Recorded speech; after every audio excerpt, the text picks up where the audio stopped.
Shabbat Shalom. Welcome to our service. We're coming to you from our beautiful sanctuary. I am Rabbi Javier Katapan, and I am joined by our musicians and our technical team. If you are joining us on Facebook Live, the prayer book link will be in the comments section. If you're watching us on our virtual sanctuary, the links to the PDF is above the player, and all other links are in your e-news. Thank you to our digital docent for managing our streaming. If you're watching us on Facebook Live, please say hi by typing Shabbat Shalom in the comments line. Don't forget to click Enter or Return. If you have feedback about this evening's service, we suggest that you take notes and you send us an email during the week with your comments. We thank you in advance for that. If you need immediate technological help, if you made it this far and you're listening to this part, then you'll be able to actually take note of our technical assistance line. Is called TAL at 913-303-1134. Please text the number, and a docent will call you as soon as they can. Again, Shabbat Shalom and welcome everybody to our service. We will continue welcoming Shabbat together on page 120 as we light the Shabbat candles. If you have candles at home, we invite you to light them now and join us on the blessing.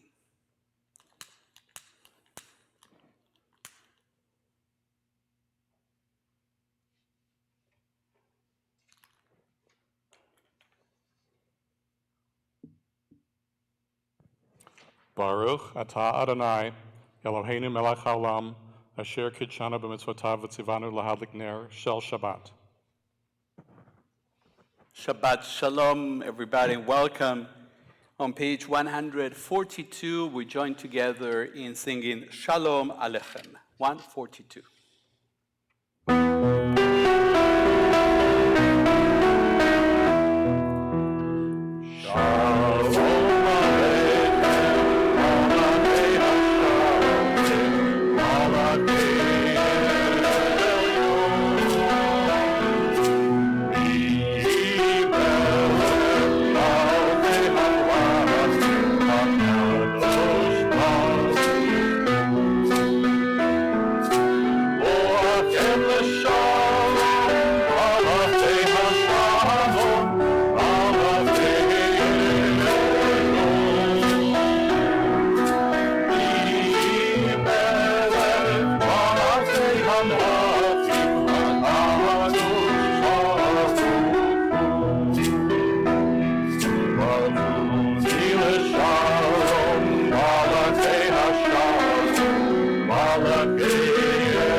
On page 138, we continue with Lecha Dodi. We'll be singing stanzas 1, 3, 5, 7, and 9, all the odd-numbered stanzas.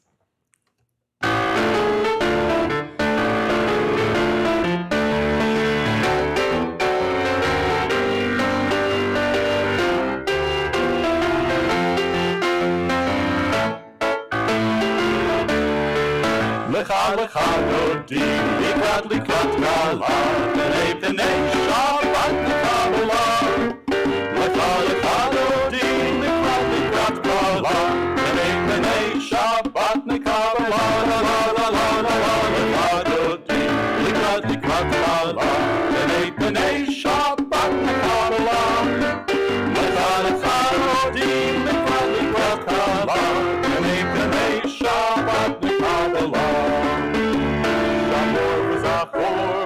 גיבור אחד, השמיענו אל המיוחד, אדוני אחד ושמו אחד, לשם עוד תפארת ולתחילה, לך דודי, לקראת קלה, בני שבת לקרלה, לך דודי, לקראת קלה, בני שבת לקרלה. מקדש מלך עיר מנוחה, ומצאים מתוך ההפכה, רב של בית בעמק הבכר, והוא יחמול עלייך חמלה, לה לה לה לה לה לה, לך דודי, לקראת קלה, בני שבת לקרלה, לך דודי, לקראת קלה, בני שבת לקרלה. התעוררי, כי בערב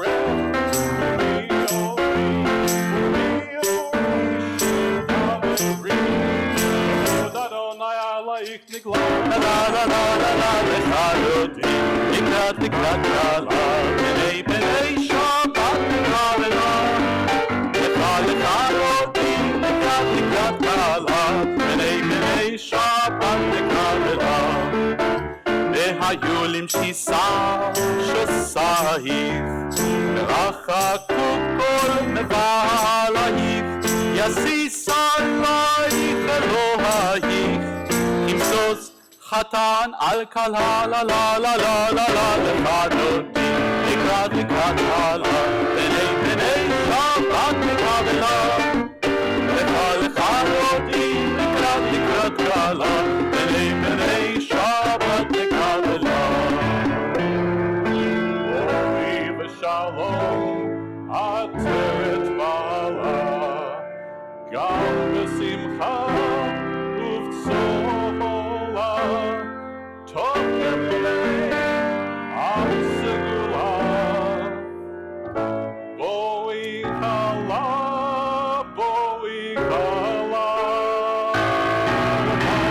דודי, לקראת קלה, בני שבת לקרלה, לך דודי, לקראת קלה, בני שבת לקרלה, לה לה לה לה לה לה, לך דודי, לקראת קלה, בני שבת לקרלה, לך דודי, לקראת קלה, בני שבת לקרלה.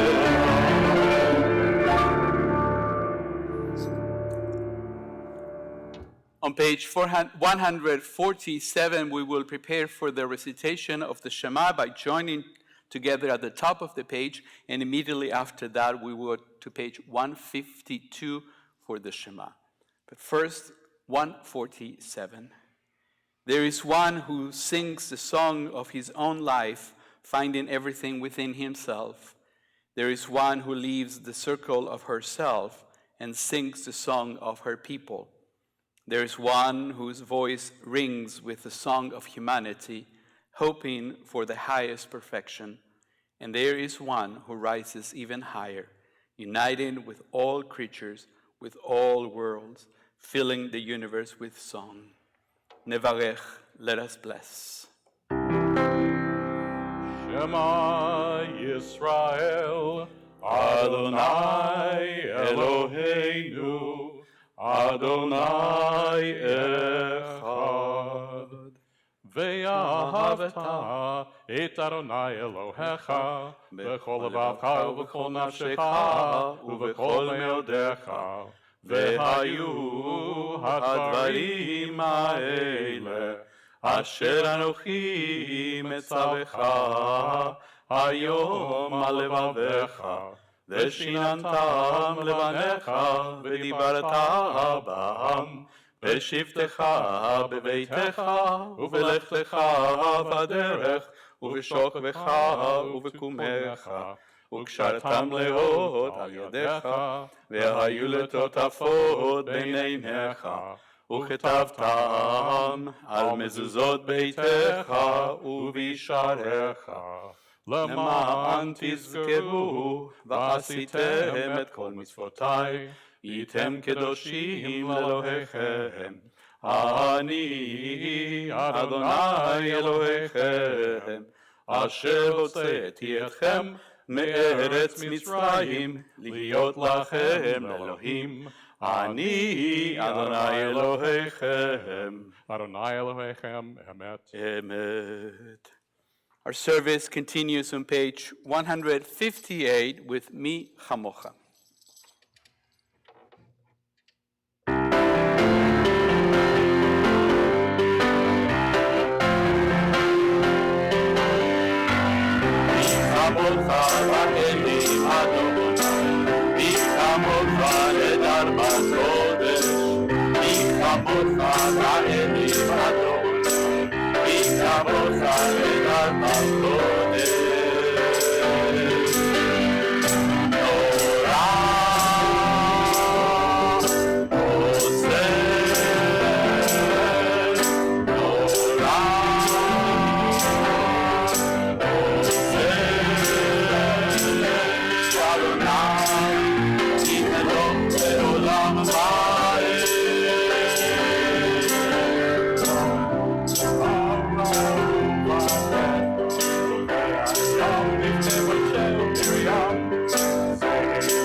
We continue on page 161. Let there be love and understanding among us. Let peace and friendship be our shelter from life's storms. Adonai, help us to walk with good companions, to live with hope in our hearts and eternity in our thoughts, that we may lie down in peace and rise up waiting to do your will.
moment in our service, we take some time, each of us here and at home, to pray the Amidah silently. It begins on page 164 and it goes through page 180.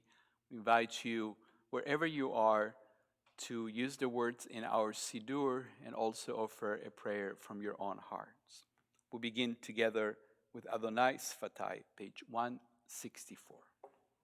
Adonai Sfatai Tiftach, Ufi Agit Tehilatecha.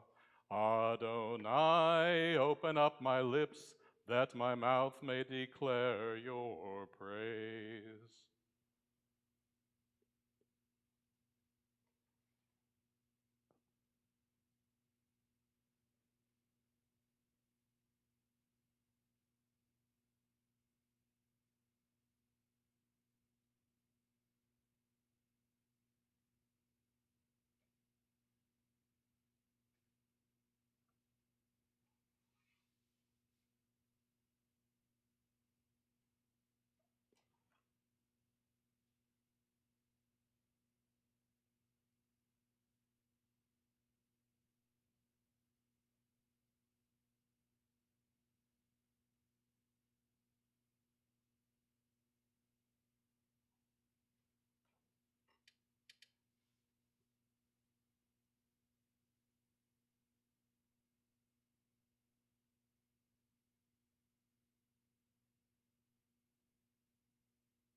We continue now on page 371. You may access the Misheberach list through the e-news that you received this morning.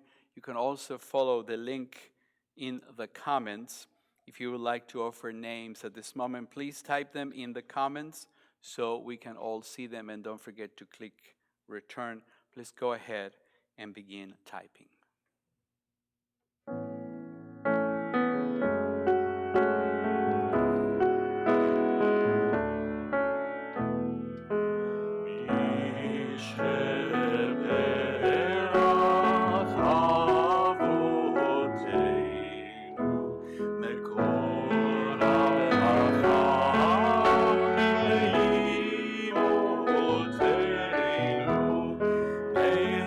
Source of strength.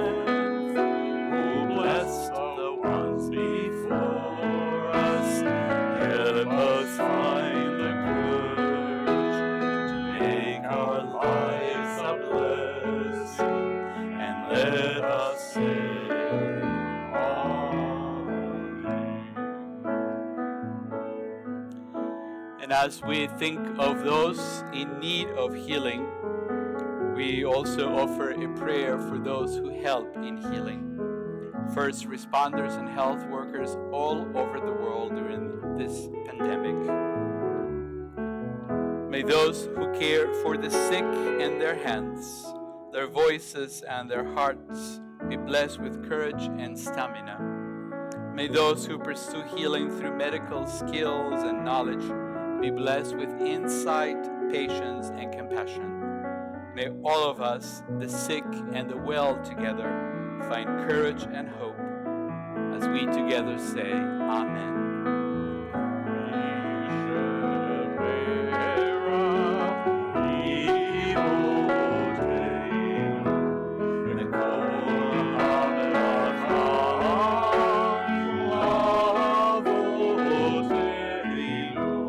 Bless those in need of healing with the full Shema, the renewal of body, the renewal of spirit, and let us say, Amen.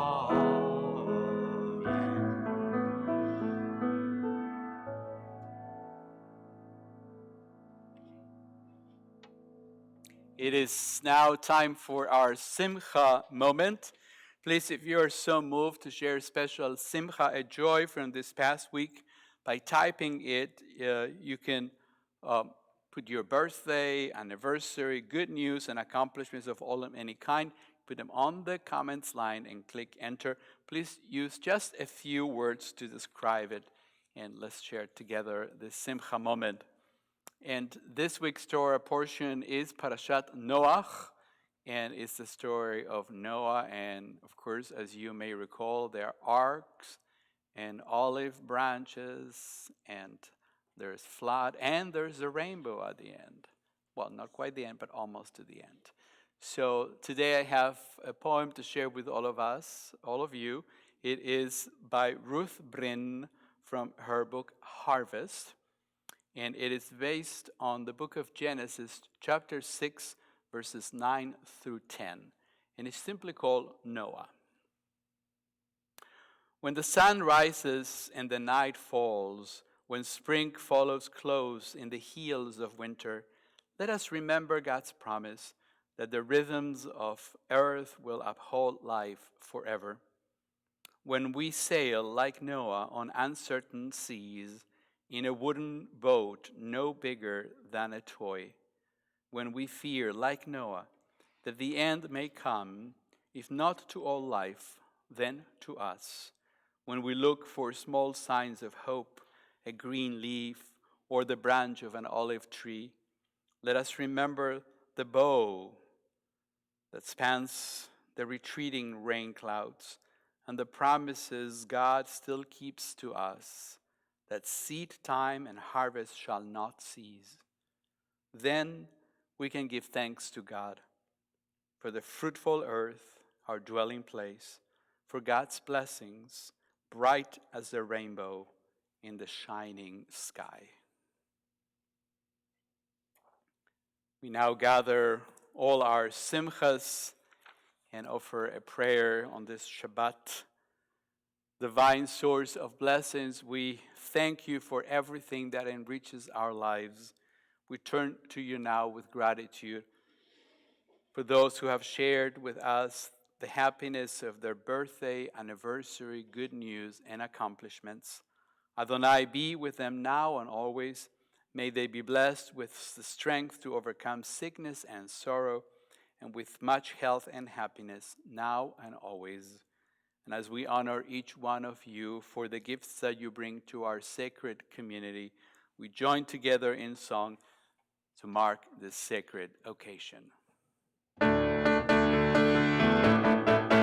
Baruch atah Adonai Eloheinu melech haolam, שהחיינו וקיימנו והגיענו לזמן הזה.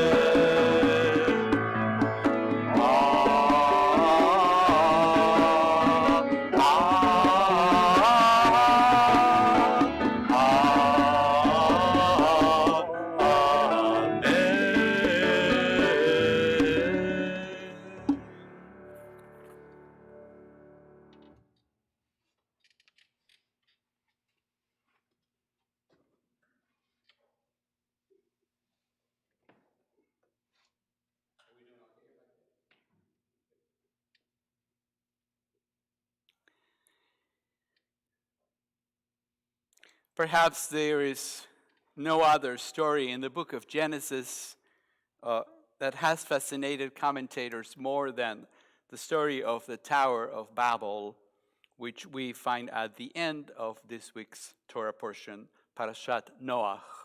There are so many stories in these first chapters of the book of Genesis that they're not enough sermons or messages or divrei Torah to cover them all. So I've choose one every year is different. So this year is the Tower of Babel.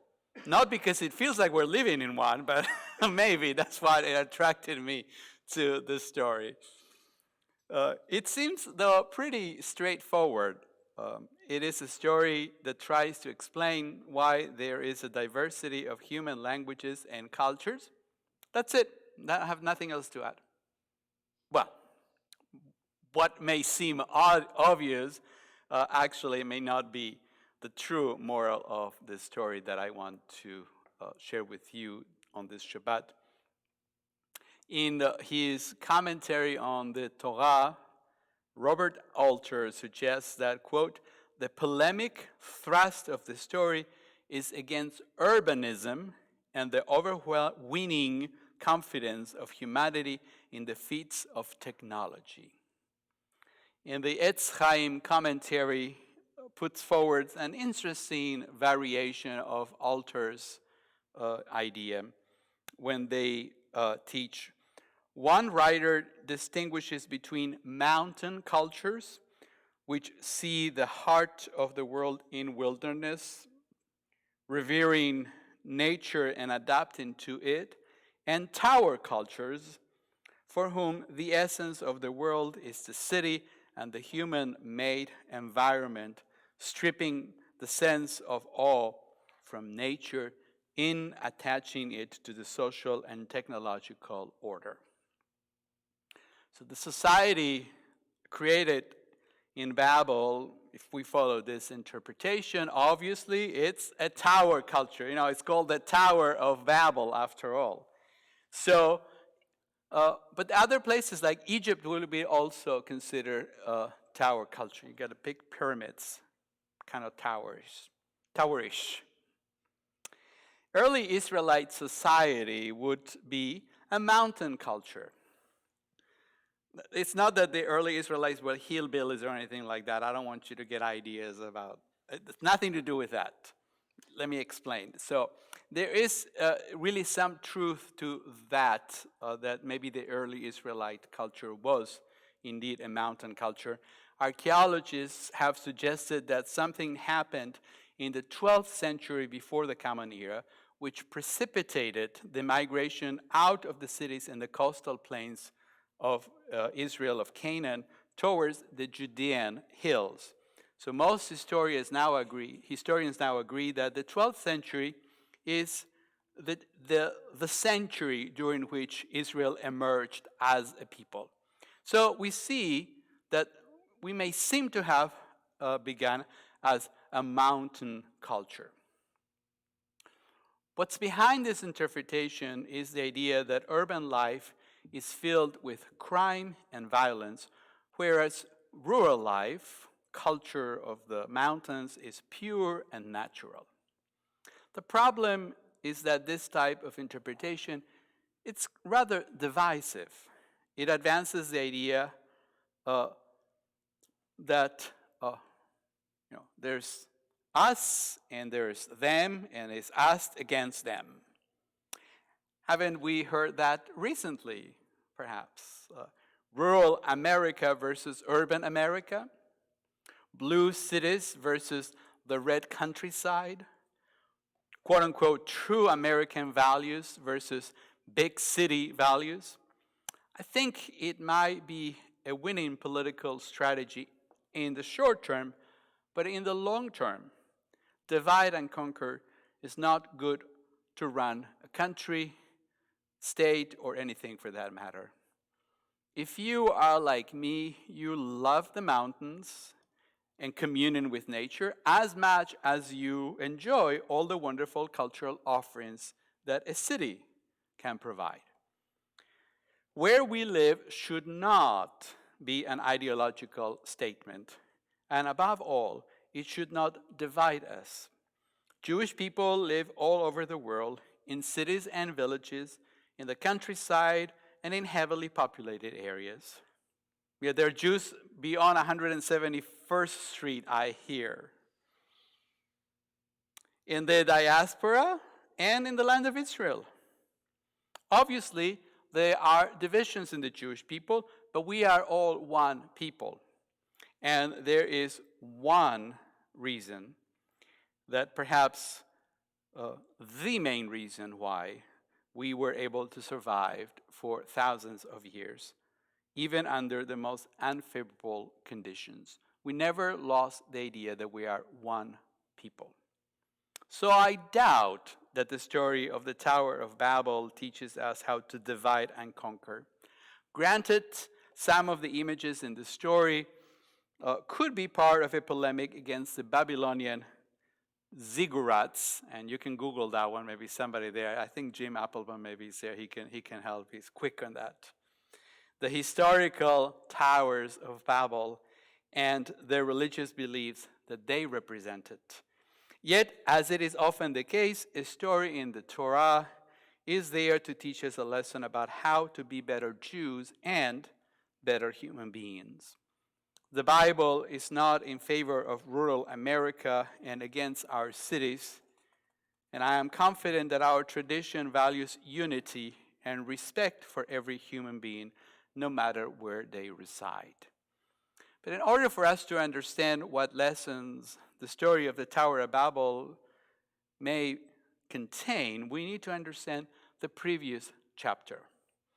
In the book of Genesis, chapter 10, we find a list of the branches into which humanity would diversify from out of the sons of Noah, and their Shem, Ham, and Japheth. Of interest to the story of the Tower of Babel is one character.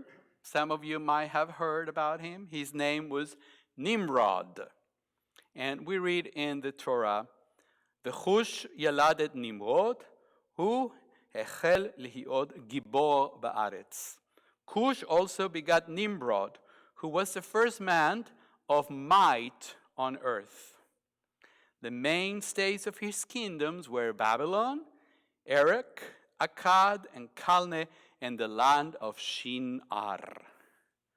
First, let's just say that the Midrash represents Nimrod, whose name, by the way, sounds like rebellion in Hebrew. They made him into a despot, a tyrant who ruled a vast empire. And the main city, and perhaps the capital of that empire, was none other than Babel, where the tower was then built.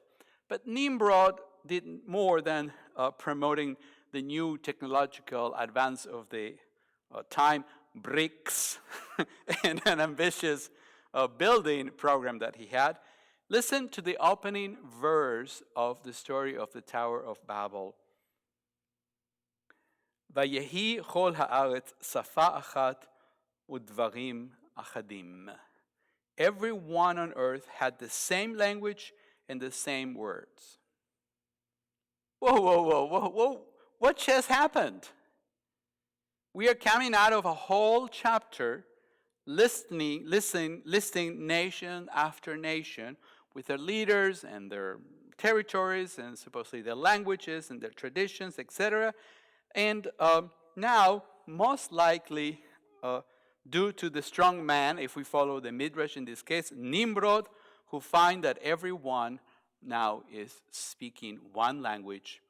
And though it's kind of hard to translate those little words, dvarim achadim, perhaps something like they're all having the same plan, or some also suggest, or they're all embracing the same ideology. In other words, instead of ending up with a multicultural society, we find that everyone is marching to the same drum. Daniel Gordes puts it this way, quote, humankind ought to separate into distinct nations, each with its own land and language. Dispersion in the sense is part of the divine plan. It is only thus that human beings may fully realize their own unique potential. Mankind has taken its first step towards this ideal after the flood, but its progress was effectively stunned. The tower builders of Babel sought to sustain this uniformity, that was their sin, and that ultimately is why they had to be stopped. So you can see how tyrants and demagogues always need to be stopped, even in biblical times, because they go against the will of God. The story of the Tower of Babel is not about dividing people on the basis of where they live or what their culture is all about. Behind the idea of divide and conquer lies the assumption that one culture is better than another. The red is better than blue, that suburban is better than urban. If one is better than the other, then the rational thing to do is to dismiss, defund the inferior culture in hopes that it will go away. That is exactly what Nimrod did. He subjected everyone to the same culture, the tower culture if you want, with one language, one plan, one ideology. The story of the Tower of Babel teaches that it is against God's plan to submit everyone to one way of thinking. It sounds incredibly contemporary, I know. Multiculturalism in the Torah. As Rabbi Salkin puts it, quote, God never needed diversity training. God invented diversity. Diversity is so important that in just a few short chapters, God dispersed humanity not once, but twice, as we read at the end of the story of the Tower of Babel, Umisham hifitzam Adonai al pnei kol haaretz. And from there, Adonai scattered them over the face of the whole earth. Again, remember, because they were scattered in chapter 10 and now again in chapter 11. Diversity is such a central value in our tradition that God had to intervene not once, but twice. In this coming election, both nationally and here locally, we are facing rhetoric that stresses what divides us instead of the common values and ideals that we all share in our country. So when we face a choice, we must remember that Judaism teaches us to value unity over divisiveness, to put the value of each individual, of each culture and religious tradition at the center of our understanding of what it means to be compassionate. It matters how one treats those with whom we disagree. Either we all have value or no one does. So no one culture is no better than another, and it is not a new idea. It has been part of God's plan from the very beginning. So no, red is not better than blue, but neither urban better than rural. We are all one people, united in our diversity. Everyone has something to contribute. We must remember when we vote. We must remember when we talk to our neighbors who may not share our views. To value diversity is to value inclusiveness. If the stories at the beginning of the Torah teach us something about what it means to be a human being, is that we are all created equal. Therefore, we must remember that our many cultures, values, ideals are also equal before God. We are no less human. We do not hold less value because of where we live, where we come from, or whom we vote for. It has been part of the divine plan from the very beginning, and it is still our responsibility to do all we can to uphold the principle of inclusivity and diversity if we are to bring the divine plan a bit closer to being a reality. Shabbat Shalom, everybody.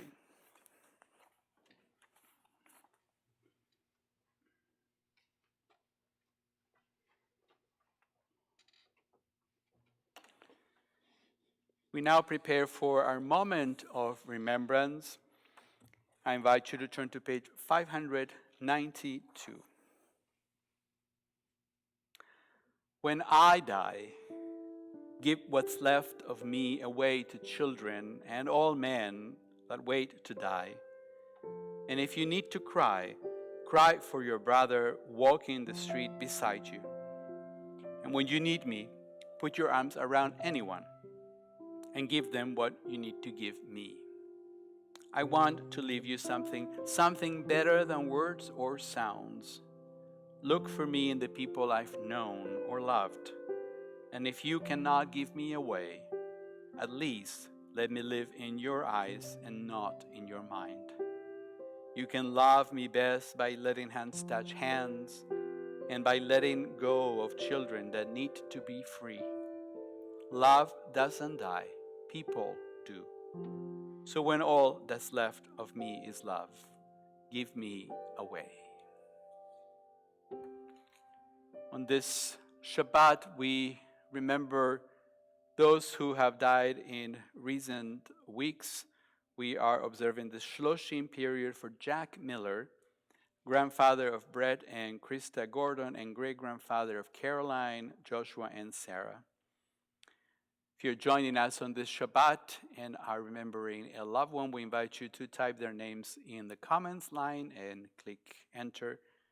On this Shabbat, we remember the following yortzites of members of our congregation.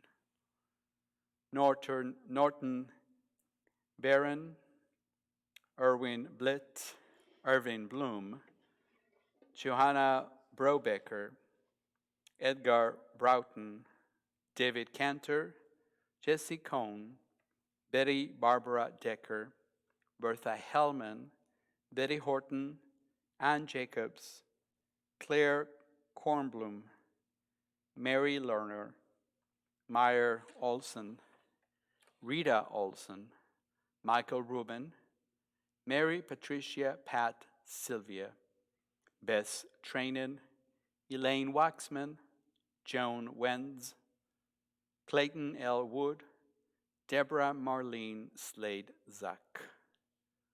Zichronam livracha. May the memories be for a blessing now and always. On page 598, we join together in Kaddish Yatom, the mourner's Kaddish. יתגדל ויתקדש שמי רבה, בעלמה דברה חירותה וימליך מלכותה, בחייכון ובימיכון, ובחיי דכל בית ישראל, בעגלה ובזמן קריב, ואמרו אמן. יהא שמי רבה מברך לעלם ולעלמי עלמיה, יתברך וישתבח ויתפאר ויתרומם ויתנשא, ויתהדר ויתעלה ויתהלל שמי דקודשה בריחו, לאלה מן כל ברכתה ושירתה, תוש בחתה ונחמתה, דא אמירם בעלמה ואמרו אמן. יהא שלמה רבה מן שמיה, בחיים עלינו ועל כל ישראל, ואמרו אמן. עושה שלום במרומיו, הוא יעשה שלום עלינו ועל כל ישראל, ואמרו amen. Few announcements before we part. I'd like to thank everyone who has joined us from our area and from around the world.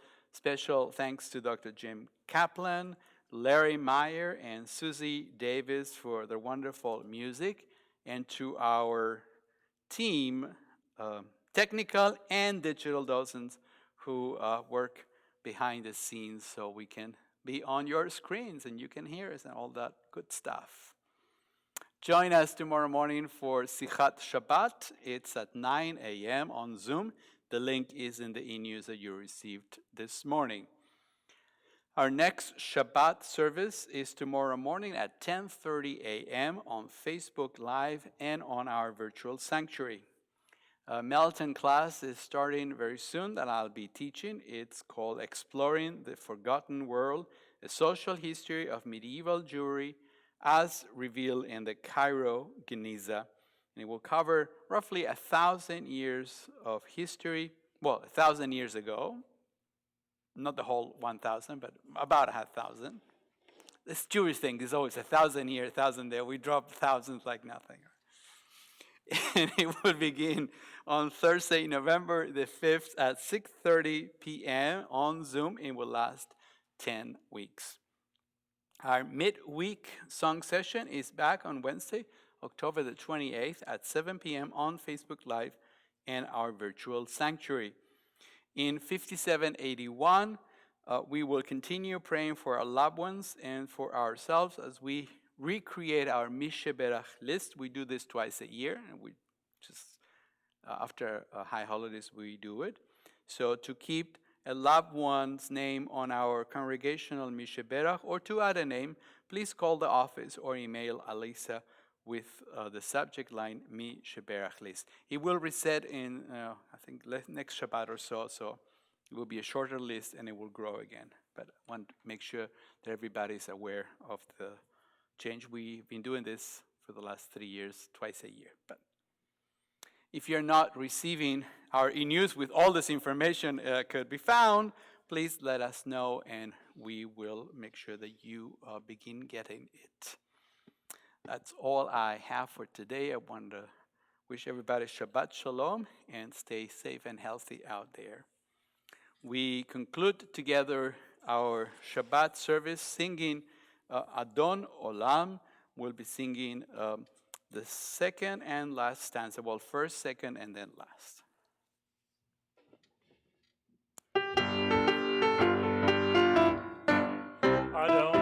Adon Olam, Asher Malach, B'terem Kol, Yetzir Nivra, Lehet Nasa V'chetzo Kol, Azai Melech Shemo Nikra Adon Olam.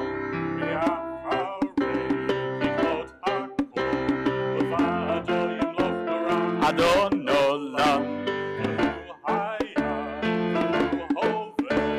Ve'hu Yeh B'tifara Adon Olam, Adon Olam, Asher Malach, B'terem Kol, Yetzir Nivra, Lehet Nasa V'chetzo Kol, Azai Melech Shemo Nikra Adon Olam.